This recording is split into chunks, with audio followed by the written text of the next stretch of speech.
She was disowned for having a child alone, but she returned with power, then proof to confront all family and reclaim dignity. Olivia Harrison took a deep breath as the morning sunlight streamed through her window. Maplewood, the small Pennsylvania town where she lived, was filled with people who valued tradition and appearances. Having grown up in such a town, she had always lived her life mindful of others' opinions. "Olivia, you're going to be late for the church meeting today," her mother Judith's voice echoed from downstairs. As the president of St. Joseph's Church Women's Association, Judith was a respected figure in the community. Her perfectly styled blonde hair and impeccable clothing reflected her way of life. "I'm getting dressed now," Olivia replied, as she fixed her hair in front of the mirror. When she went downstairs, her father, Thomas, was sipping coffee while reading the newspaper. "Good morning, Papa." Thomas was a man who had worked at the local bank for 40 years, rising to branch manager before retiring last year. His graying hair and the sharp eyes behind his glasses told of his strict nature. "Good morning," he replied briefly, returning to his newspaper. "Ashley called," her mother said. "Martin was promoted to partner yesterday. Isn't that wonderful news?" Olivia's sister, Ashley, was her parents' pride and joy. She had married a successful lawyer, lived in a nice suburban home, and was celebrated as a model for young couples at church. "Yes, that's great," Olivia smiled, but behind that smile swirled complicated emotions. "You need to find someone nice soon," her mother said. "Janet's daughter is already pregnant with her second child, you know." Olivia nodded silently. These conversations were a regular occurrence. On Monday, Olivia returned to her usual work at the Maplewood Art Museum. As an art restoration specialist, she worked to bring old paintings and crafts back to life. She truly loved this job that breathed new life into aged artworks that most people would overlook. "Olivia, how are the preparations for the new exhibition coming along?" Director Jessica popped into her workspace. "I'll be done with 2 more pieces. The 18th century miniature portrait is giving me a bit of trouble. I'm counting on you." Next week's Art of Lost Era exhibition is an important event. Olivia nodded and picked up her delicate brush again. As she continued working with concentration, she sensed someone entering the room. "Excuse me, is this the art restoration room?" Olivia turned toward the deep, calm male voice and saw a man standing there in modest jeans and a navy sweater. His brown hair was slightly long, and he wore intellectual-looking glasses. "Yes, it is," Olivia answered, "but tours are only on public days." "Ah, I'm sorry. I actually got special permission," the man smiled. "My name is Miles Foster. I'm interested in antique art and asked Jessica if I could observe the restoration process."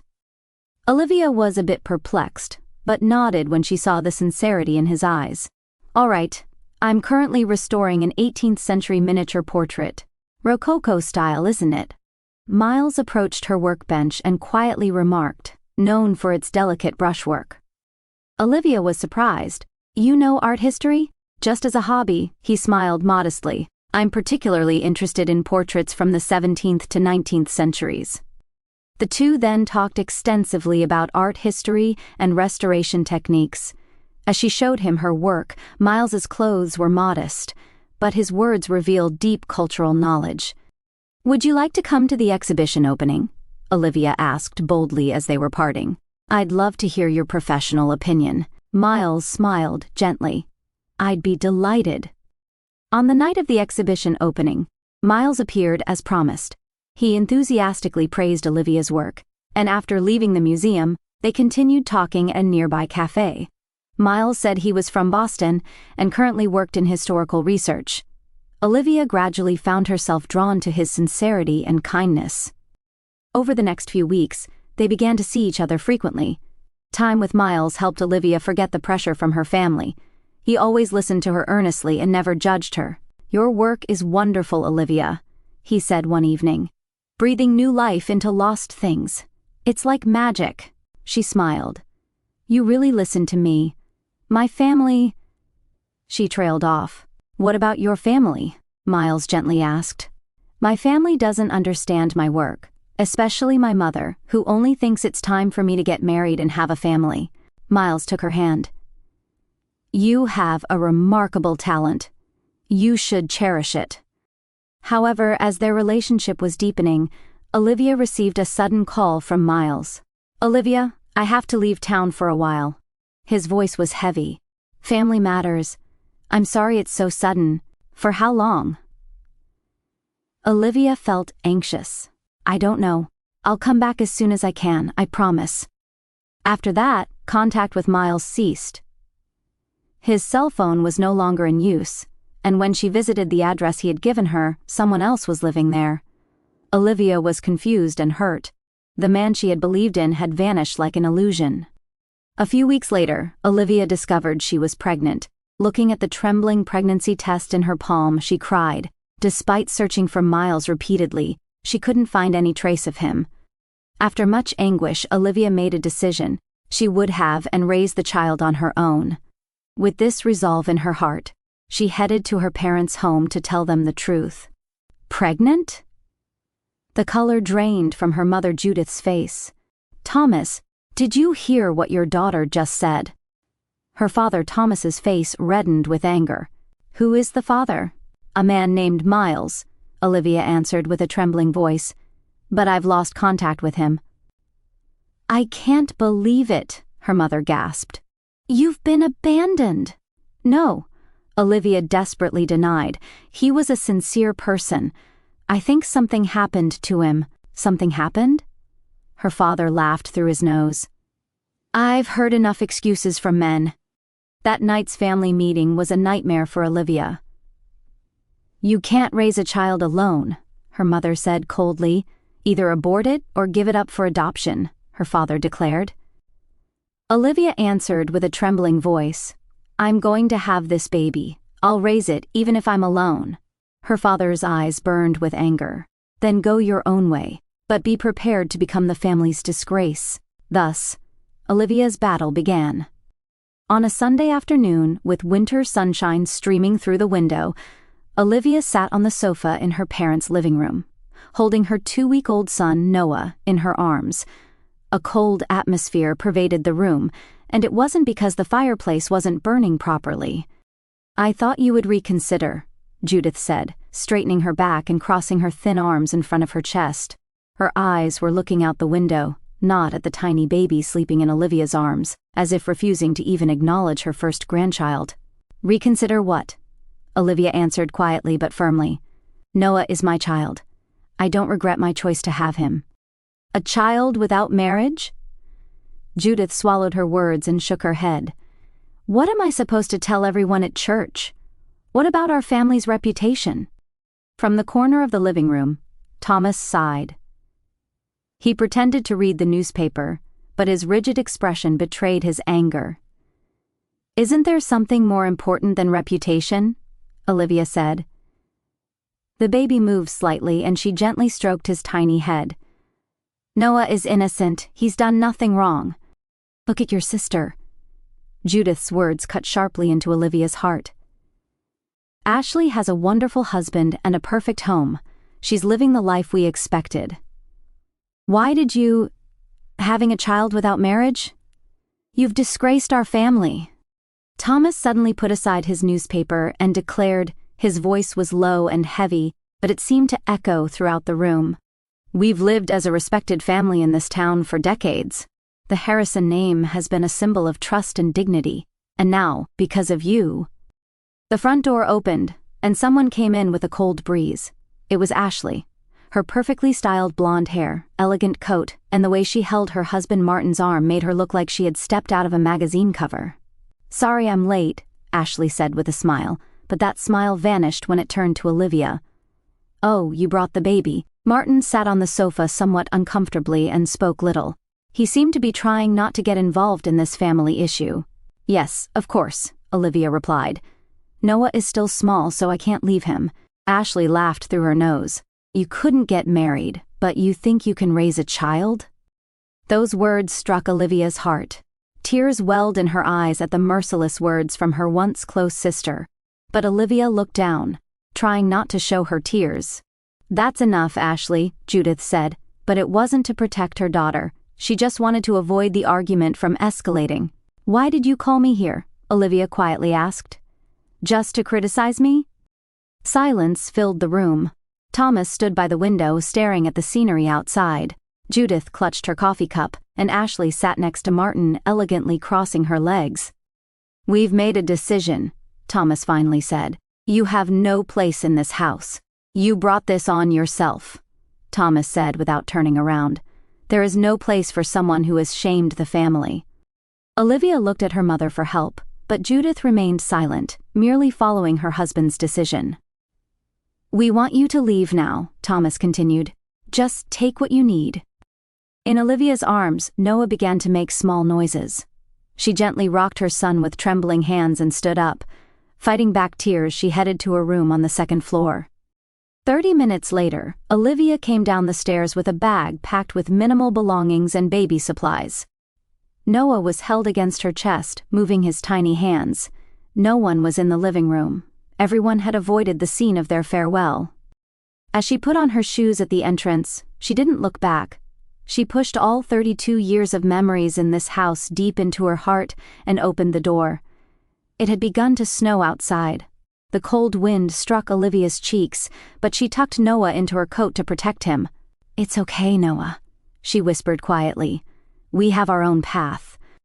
She began walking on the snowy road. There was anxiety and fear, but also a strange sense of liberation. She held Noah tightly. No one could separate them. "Everything I need is right here," Olivia vowed as she gazed at her son's tiny face. "You and me, we're going to grow stronger together." The snow continued to fall silently, gradually erasing their footprints. 8 months later, Olivia's life had completely changed. The wound of being disowned by her family was deep, but she was determined to be strong for her son.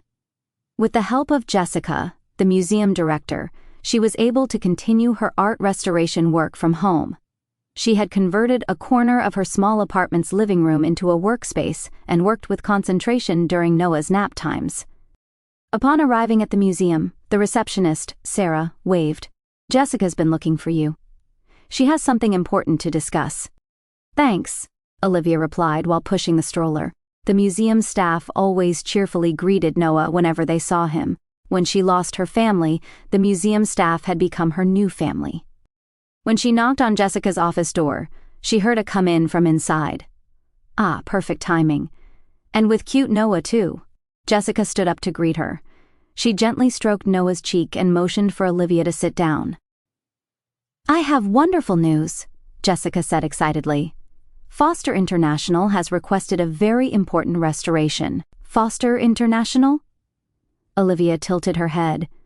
"The big corporation?" "Yes. They have a collection of 17th century Dutch paintings and want one of their masterpieces restored." Jessica pulled out some documents. "The compensation is exceptional. I recommended you because I know you'll do an outstanding job." Olivia gasped. "Really? You're trusting me with such a significant project?" "I have no reason to doubt your talent," Jessica smiled. "And with this compensation, you could move to a larger apartment, couldn't you?" Olivia felt her heart fill with gratitude. "Thank you, Jessica. I'll do my very best." "Wonderful. Their representative will be here tomorrow for a meeting," Jessica said. "Dress formally."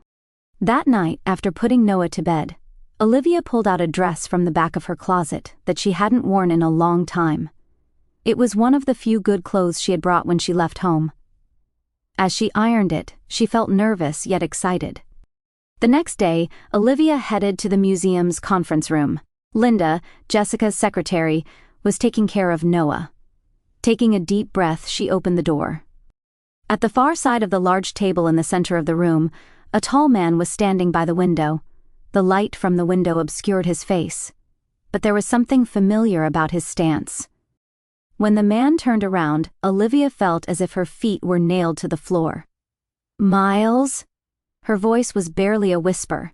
The man standing before her was indeed Miles Foster. However, his appearance was completely different from his previous modest self. Dressed in a perfectly tailored suit with a confident bearing, he seemed like a different person. "Olivia?" His voice was quiet but seemed to resonate throughout the room. "Mr. Foster, you already knew her?" Jessica asked in surprise. "Mr. Foster?" Olivia was confused. I'm late with introductions, Jessica said. This is Mr. Miles Foster, secretary to the chief executive officer of Foster International. However, the way the staff treated Miles didn't seem like they were addressing a mere secretary. They showed exceptional respect and listened carefully to his every word. Olivia's head was spinning. Was the man standing before her the same person who had suddenly disappeared 8 months ago? And was he really just a secretary? The meeting proceeded formally, but Olivia's mind was filled with questions for Miles. She couldn't meet his eyes, and he too seemed to be avoiding direct eye contact with her. Now, why don't you two work out the contract details? Jessica said as she left the room with the other staff. A sudden silence enveloped them. Olivia, please let me explain, Miles said quietly. 8 months. Olivia's voice trembled. 8 months ago, you disappeared without any contact. I tried to find you. Miles took a step closer. I lost your contact information. I've been right here, Olivia said. Where were you? And what is all this? She pointed at his expensive suit. Who are you really? Miles took a deep breath and motioned for Olivia to sit down. It's time for the truth, he said. I am indeed Miles Foster, but I'm not a secretary. As Jessica said, I'm Foster International's heir, he stated definitively. Born to succeed my father's company. Olivia was too shocked to speak. Foster International was a global company with assets said to be in the billions. I was looking for someone who would see the real me, Miles continued. Someone who would accept just a Miles, not my name, position, or wealth. That's why I was living with my identity concealed. And then you met me. When I met you for the first time, I could forget who I was. His eyes were sincere, but my father suddenly fell ill, and I had to return home urgently. After that, I was traveling around the world, dealing with a company crisis. Why didn't you contact me? Tears fell from Olivia's eyes. I lost your contact information. I had to change my cell phone. When I returned to Maplewood, I was told you had left the museum. As their conversation continued, suddenly the sound of a baby crying came from the hallway. I'm sorry, Olivia. Linda hastily opened the door.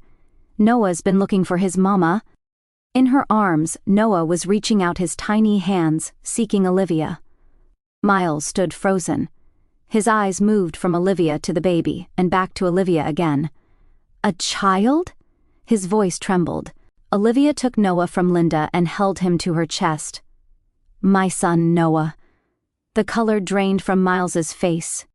When, after you left, I found out I was pregnant, Olivia said quietly.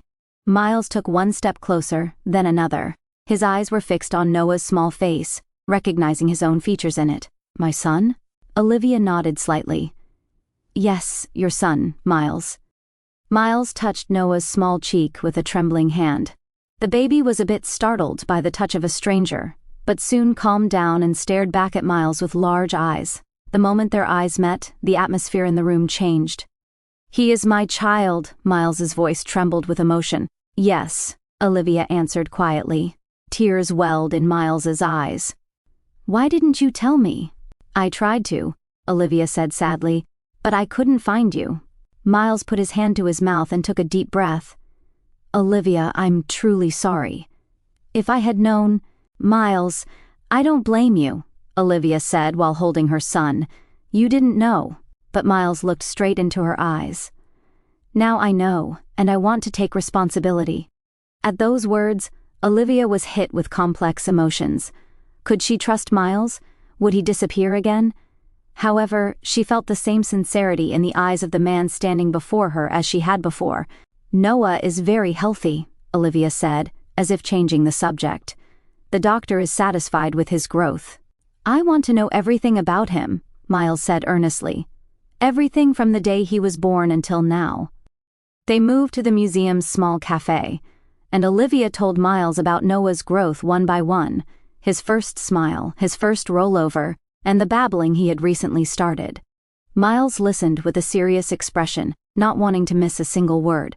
However, when the conversation turned to family matters, Olivia was evasive. Did something happen? Miles sensed this and asked. Olivia took a deep breath and told him about the break with her family. How she had been thrown out of the house, and that she had cut off contact since then. Miles's expression hardened. "They did that to you?" Olivia was surprised by the anger in his voice. "So you've been alone?" "I'm not alone," Olivia smiled. "I have Noah." Miles took her hand. "You're not alone anymore, I'm here." Over the next few weeks, Miles gradually became part of Olivia and Noah's life. He visited them almost daily, sometimes cooking dinner and helping with Noah's bath time. His work was busy, but he always made time to be with Noah. "He's becoming attached to you," Olivia said one evening, watching Miles soothe Noah. "He's a wonderful child," Miles replied proudly, "strong and curious, just like you." Olivia smiled, but anxiety remained in her heart. What would become of their relationship? Miles led a life traveling the world as a businessman. How would she and Noah adapt to that life?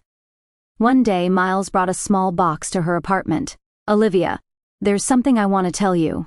He sat on the sofa looking nervous. "I don't think we can start over because—" Olivia's heart sank. "There's no need to start over," Miles continued. "My feelings haven't changed from the moment I met you. I've loved you." He opened the small box and took out a beautiful emerald ring. "I want you to be with me, to become a family with Noah and me." Olivia gasped. "Miles, isn't this too fast? We still don't know each other." "I know," he said. "We can take our time. I just wanted to express my feelings." He placed the ring in her palm. "Please think about it." Olivia was confused. She had deep feelings for Miles as well, but everything seemed to be moving so quickly, and she felt hesitant. However, as she experienced Miles's sincerity and kindness every day, her heart gradually opened. He always kept his promises, and his love for Noah only grew deeper. "Olivia," Miles said with a serious expression one day, "I've been thinking about your family." Olivia's face clouded. "They're not my family anymore." "They're still your parents," Miles said quietly, "and Noah's grandparents. They threw us out." Olivia's voice was hard. "I know." Miles took her hand. "That's why I think it's time to show them the truth." "What do you mean?" "Let's visit your family home on Thanksgiving," Miles said. "The three of us." Olivia looked at him in surprise. "You're joking, right?" "I'm serious." Miles's eyes were filled with determination. "I want to show them how strong you've become, what a wonderful mother you are, and," he smiled slightly, "how foolish their prejudice was." Olivia was silent for a long time but finally nodded slightly. "All right, but I'm scared. It's going to be okay." Miles embraced her. "This time I won't leave you alone." On Thanksgiving Day, Olivia adjusted her hair in front of the mirror several times. She was dressed formally for the first time in a long while, wearing a simple but elegant dress that Miles had given her. Noah was also dressed in a small suit, looking a bit unhappy about his first formal attire. "Ready?" Miles opened the door. He was wearing a perfectly styled suit, radiating the dignity of a successful businessman. "I'm ready." Olivia took a deep breath. The three of them got into Miles's luxurious car and headed to the quiet residential area of Maplewood, where Olivia's family home was located. The scenery visible from the car window was familiar yet evoked painful memories. "There," Olivia said softly. Miles parked the car in front of her family home. The house hadn't changed. The well-maintained garden, the polished doorknob, everything was as she remembered. "Let's go." Miles held her hand. Olivia held Noah and slowly approached the entrance. Before she could ring the bell, the door opened. Her mother, Judith, was standing there. "Olivia!" Judith's eyes widened in surprise, and she was speechless at the sight of her daughter and the man standing next to her. Furthermore, when she noticed the luxury of the car, her expression completely changed. "Hello, Mom," Olivia said quietly. "May we come in?" Miles asked politely. Judith hurriedly invited them in. In the living room sat her father, Thomas, and sister, Ashley, who also looked surprised to see Olivia and her companions. "Forgive my late introduction," Miles said in a calm voice. "I'm Miles Foster, Chief Executive Officer of Foster International." 1 year later, in winter, Olivia stood in front of a large window where snow was falling quietly, gazing at the scenery outside. Snow had accumulated in the vast garden, which was decorated for Christmas. A little distance away, Noah was making a snowman with Miles.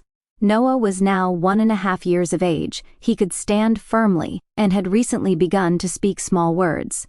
"Mama!" Noah waved at her. Miles also looked up and smiled at her.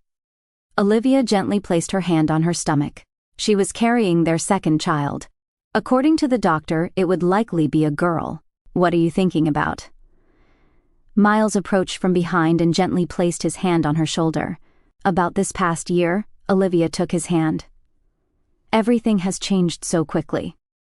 Miles and Olivia had married 6 months ago. It was a ceremony in a small church, but as the son of the foster family was getting married, the local papers gave it substantial coverage. Despite Olivia's resistance, her background as the daughter of a prominent family in Maplewood also drew attention. Olivia now had her own art restoration workshop. Though established with Miles's support, she had achieved success through her own talent and effort. Her skills were highly regarded in the industry, and important works were continuously being delivered to her.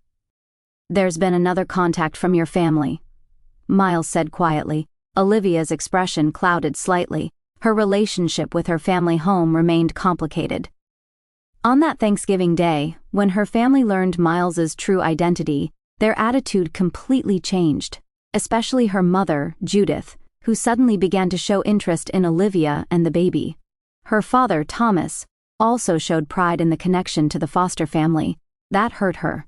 What they wanted wasn't her, but the connection to Miles. "They want to invite us to Christmas dinner," Miles continued. Olivia sighed softly. "Will Ashley be there too?" Her relationship with her sister remained cold. Ashley's perfect marriage was cracking. Rumors said she was now separated from her husband, Martin, due to his infidelity. "She'll probably be there," Miles said. "Alone." Olivia thought as she gazed at the snowy landscape through the window. She didn't hate her family, she just couldn't forget how they had hurt her. But now she had a new family, Miles and Noah, and the baby who would soon be born. She had become stronger. "Let's invite them," Olivia decided. "We'll have dinner here." Miles looked at her with surprise. "Really?" "Yes," Olivia smiled. "Noah has the right to know his grandparents. And," she paused briefly before continuing, "maybe they deserve a chance to change." A few days later, on Christmas Eve, warm light illuminated Olivia and Miles's luxurious home. The doorbell rang, and Olivia took a deep breath before opening the door. There stood her parents and sister. "Merry Christmas," she said quietly. When they sat down at the dinner table, Miles stood up with a glass in hand. With everyone's eyes on him, he smiled at Olivia. "Olivia is the most wonderful woman I've ever met in my life," Miles said with emotion in his voice. "Her value lies not in my wealth or status, but in her own strength and love. I cherish what you overlooked." The table fell silent. Tears welled in Judith's eyes, and Thomas lowered his gaze. Ashley maintained a rigid expression, fidgeting with the edge of the tablecloth. Olivia regarded them with a peaceful heart. She was no longer hurt. She had a loving family and her own life. Most importantly, she knew her own strength.